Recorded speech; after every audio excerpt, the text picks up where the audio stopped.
Hello and welcome to Series 2 of The Joy of Writing. I'm your host, Mark Carew. In this series I will be talking to authors about the fun, the satisfaction, the joy they get from their writing, whether it's prose fiction, narrative non-fiction or poetry.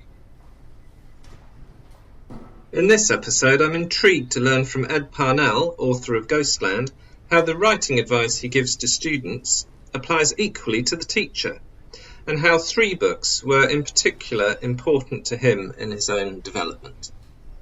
It's always nice to talk to someone who actually teaches the art of writing to students, and you're a writing tutor on a course. I mean, how do you find that? How are your students and what sort of approach do you take with them?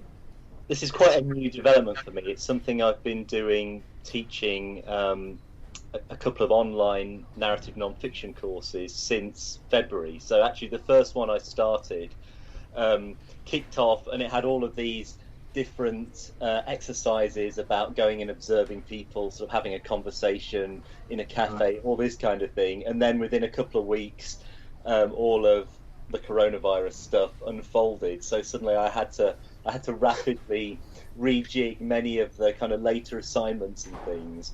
But it was I guess it came at a good time, because we were all of us then, suddenly I think I had about 13 students on that course and myself, and we were obviously all in various parts of the world as well. There were several students who were kind of a bit ahead of the game in Southeast Asia and various places, so they were kind of reporting on lots of kind of toilet roll shortages and things a couple of weeks before the rest of us. And I think at that point, still at that point where we were probably thinking, oh well, that's in Asia, I wonder if that will impact on us in a big way. And then of course, obviously, as things have transpired, that soon was the case. But I think teaching it certainly was good for me at this moment in time when I perhaps wasn't feeling like I particularly wanted to throw myself into a new kind of creative writing endeavour myself. So actually other people's work to look at and give feedback on, and to sort of try and help a little bit with, that was a really positive thing actually, and I really enjoyed it. And the same course that came to an end a couple of weeks ago, and I'm now teaching it again with a new set of students. So what did you learn from that course first time around that you sort of can now deliver to the students on the second time? One of the things I've noticed reading lots of the students' work is that I think as writers we tend to sometimes forget that the reader isn't privy to all of the knowledge that we're privy to.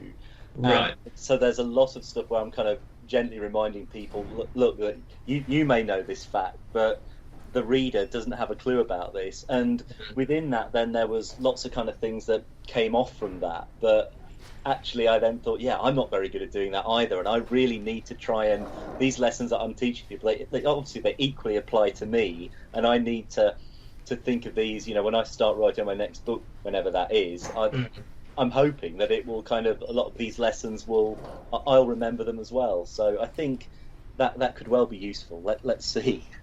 So it's the thing that you can't assume too much knowledge from the reader's part, but also you don't want to sort of spell it out in a great lecture. Yeah, there's a tightrope to walk, isn't there, I think? Yeah. Although I think sometimes, I suspect I would err on the side of giving more information than going the other way. Well, at least in non-fiction, I suspect. I think it might maybe a bit different in fiction, because you're probably doing more. There's more things you might be doing with your plot and kind of withholding and stuff. And obviously you can do those same things in non-fiction, and you probably should be. But you still, even just things like when you're talking about, I don't know, where a town is or something, you might know that particular town is in Sussex, but again, you might have a reader somewhere in a different part of the world or a different part of the country who doesn't know where that particular place is, and it doesn't, for the sake of a sentence or a footnote or something, it's much easier to, it's better, I think, to give the reader that information there rather than have them be distracted and going and Googling it, and then they've kind of come out of the book. And that's my kind of view on that, really. Yeah, I enjoy the footnotes in Ghostland. They're very useful. So I suppose there's still the same sort of necessity and to pay attention and take care of delivering information and build up a little bit of suspense, maybe, so that the reader wants to move on in non-fiction, not be told everything in a great info dump, but they can wait for something. Absolutely. I mean, I certainly tried to do that with Ghostland, and I guess I was writing Ghostland with a bit of a novelist sensibility still. I wasn't particularly doing anything in any different way. Nobody had taught me how to write a non-fiction book.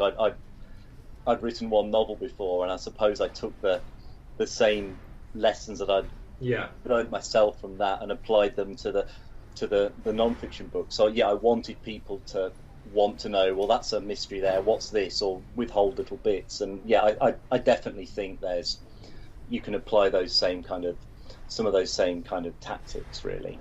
Yeah. So I mean, the narrator in your book is an omniscient viewpoint that takes people through, but there's no need for it to be absolutely a complete know-all and sort of ruin any drama developing or the interest in whatever you're writing about. Yeah, well, I suppose in Ghostland it's a first-person book. You're involved. Yeah. Obviously, I know the story. It's certainly the autobiographical story quite clearly. When you're writing it, there's a dichotomy there because you know yourself the things that are going to unfold. So there's a bit of a little bit of a duplicitous thing going on with the audience because you're presenting that stuff, and quite clearly I could at the beginning of the book say in about 3 pages, well, this is the stuff that happened because I know it, but obviously actually within writing it as well there was a kind of a slightly revelatory process as well that I was undergoing whilst doing it. But you're kind of, all these different things are in the mix that you're trying to deal with, and you're definitely having to think about. I didn't over obsess, and it's something I tell my students on this course to not over obsess too much about the reader, because there's no, in a way there's no such thing as a reader. There's lots of different readers all bring different things to it and get different things. So if you try and do too much to try and appeal to everyone, or you have this image of what they are, you're kind of on a bit of a hiding to nothing, because you can never really know what they want. You can never satisfy all of their different desires because they'll all be so disparate. So I suppose in that regard I was, I guess, writing a book for me as the reader, really, and me as the audience, and to try and write a book that I would enjoy reading. So even though obviously part of it I knew the big part of the story wasn't a surprise to me, so there's an imaginative leap within that you have to take. And is that advice you give to your students, to imagine themselves as an interested, engaged reader, rather than the perfect reader or a room of 100 readers? I would say write a book that amuses you, and then you've got to write a book that you're happy with and that you would want to keep turning the pages for. I mean, other people might disagree with that, and that's not the be all and end all. There's clearly at some point you have to have a little bit of thought as to, well, what would readers want to know here, or how you might make some guesses as to what they might want. But again, you can't really kind of satisfy all of those kind of needs. So you have to, the one reader you can appease is yourself, I suspect. Right. So, you can satisfy that reader. Yeah, so there must be, I suppose, a bit of a temptation to move into historical fiction. I don't know if any of your students are interested in that. So, you research a great number of writers and very interesting stories that they wrote and why that came about. I mean, it'd be very easy to sort of slide away from completely factual non-fiction and start writing, a story based on some of that work. Yeah, certainly for fiction, for me, I think at this point in time, if I were to write another novel, I would be more interested in it being, I wouldn't want it to be a contemporary novel, even if it was set 10 years or 20 years ago. I kind of like that little window of time, I think, and I'd be, I could see myself more going down that route rather than something that's set in 2020 or 2021. I'd probably rather be thinking of a kind of pre-COVID days and a different thing, or so yeah.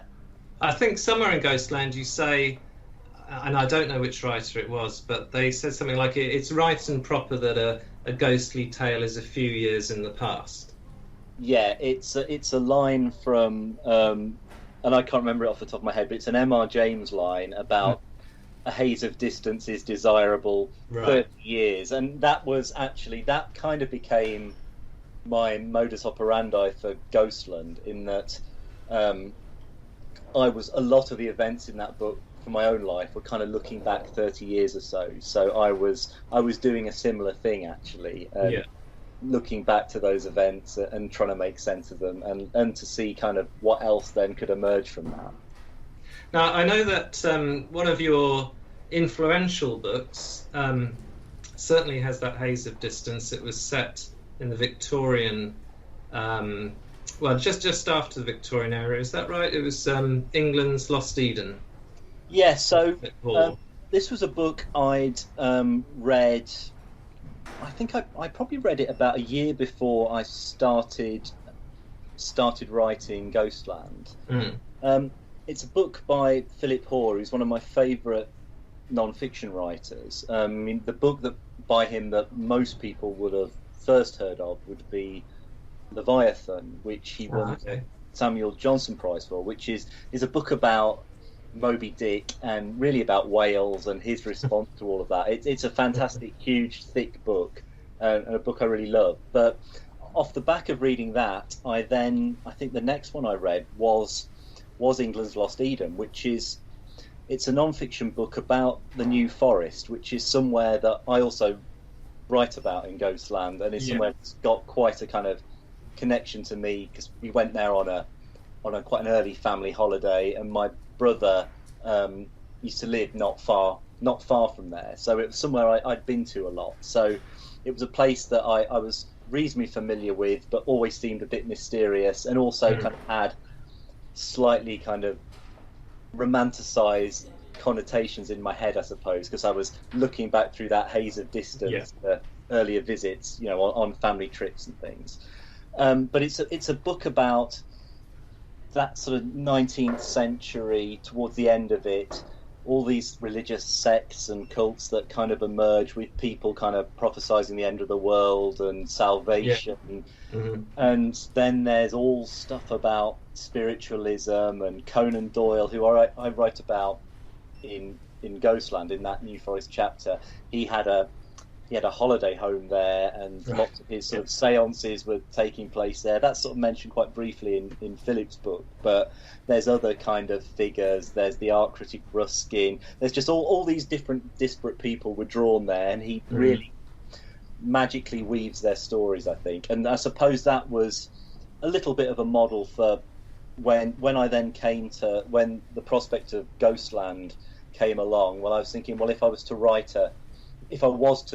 a narrative non-fiction book, what's the sort of book, what's the kind of, the writers I like? And that was one of the books that I was thinking of, and thinking, well, this is the sort of book I'd like to try and do my best to write something like this, or take some inspiration from. So I mean, that's good advice, to have something in mind, something tangible you can sort of aim towards. You're not going to copy it, but it's going to be a useful signpost. Well, you certainly need to. I mean, that's one of the other things that when you're teaching creative writing, that you end up, one of the other big bits of advice is just to read a lot, and whether that's always. Yeah. And one thing I always say is, it doesn't have to be books that are necessarily like the books that you're working on yourself. I mean, there's lots of books that are probably a lot closer to my book.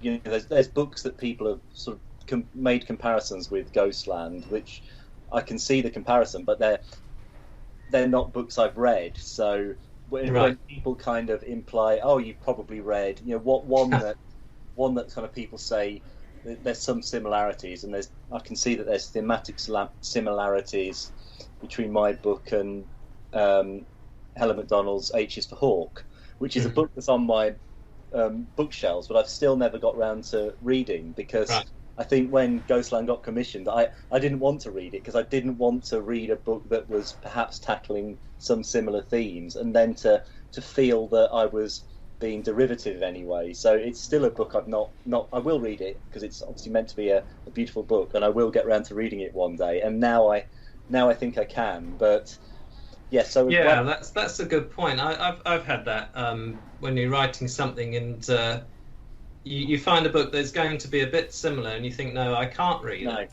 That's it'll just spoil it for me.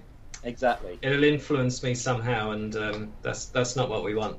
And actually, I also think that, you know, even if you're writing a non-fiction book, you shouldn't just read non-fiction. You should read novels as well, because that might tell you some interesting structural things that you might be able to do with your book, or just the language of it might kind of somehow you know, weave its magic on you. All these different things. And again, with Ghostland, there's certainly some of my another quite unlikely book that's been one of my favourite books since being a teenager is Kurt Vonnegut's wonderful anti-war novel Slaughterhouse-5. A terrific book, yeah. I mean, in many ways, Ghostland bears no resemblance to it. So the kind of crazy structure of Vonnegut's postmodern masterpiece doesn't really, you know, I don't do anything like that in my book at all. But I suppose I still, and actually my book's a book about all these kind of Victorian ghosts and Edwardian ghost stories and that kind of era, ostensibly. But I still did manage to weirdly mention Slaughterhouse-5 and bring a little bit about that because of its resonance on my own past. But so yeah, that's I suppose an unlikely book that fed into my writing, that you wouldn't have picked that as being a book that would have. No, right. So obviously not a direct influence, but a fantastic book, and the flow and the humour and the dark subject matter, amazing. I think the overall thing that for me comes from it is Vonnegut's kind of humanity and warmth, really. And, yes. And that's the thing that, even though he was personally he was someone on the ground in Dresden when it was firebombed in the Second World War, and witnessed that awful destruction, which I'm sure took him so long to process that it wasn't until towards the end of the 60s that he wrote that book. But even so, his kind of humanity, I think, kind of shines through from it. So that's another thing that I take from all of his writing. Yes, it's this sort of bewilderment, isn't it? That I was just having a little look at it, and he said he wrote to the Air Force and said, what did you achieve with Dresden? How many planes went over? And, what was the outcome? And they said, it's still a secret. And he said, a secret from whom? Yeah, he's certainly an author that, you would wish is around today in these crazy times, I think. Yeah, quite right. He put a few people straight. Yeah. Did you want to say something about another book that you found to have been influential? Well, I can briefly. So, another book that was a book I studied at A-level at school was William Faulkner's As I Lay Dying, which is another modernist book. I think he wrote it in 1929 in about 6 weeks, whilst he was doing night shifts at a local power station, and at the time that it was the first book I suppose that I'd read that was told from all these different multiple first-person perspectives. So the story unfolds with all these different characters telling you it, but in such a fragmentary form, because they're only kind of aware of these little bits that they've experienced or seen themselves. So there's a bit of kind of detective work of the reader, because you have to work quite hard as a reader. And I suppose we were doing it as A-level, and we had a good teacher who was explaining a lot of it and probably kept our interest. But it was a book that really stayed with me. And when I wrote my first novel, The Listeners, I absolutely, that is something that I did borrow from that structure, because I knew that I wanted to tell the story I was going to tell, but using that device of having these different characters who have only seen only aware of certain bits of the picture, and they then kind of retell it to you. So that was certainly an influence on that. I mean, it's a book that's, I'm not the first author to be influenced by it, because I think Graham Swift's Last Orders, which won the Booker Prize, he also kind of very much borrows from the same structure from it as well. Yeah, I mean, I think that there are great many narrators. And I was thinking this is something that would be very good to do as an exercise to find your story. Yeah. To ask all the characters you've dreamt up, and some of them might be as two-dimensional as cardboard, to say, well, what did you hear? What did you think about this, or see, or do, and how do you know X from Y, and all the rest of it? So it sounds something like the Aleppo would do.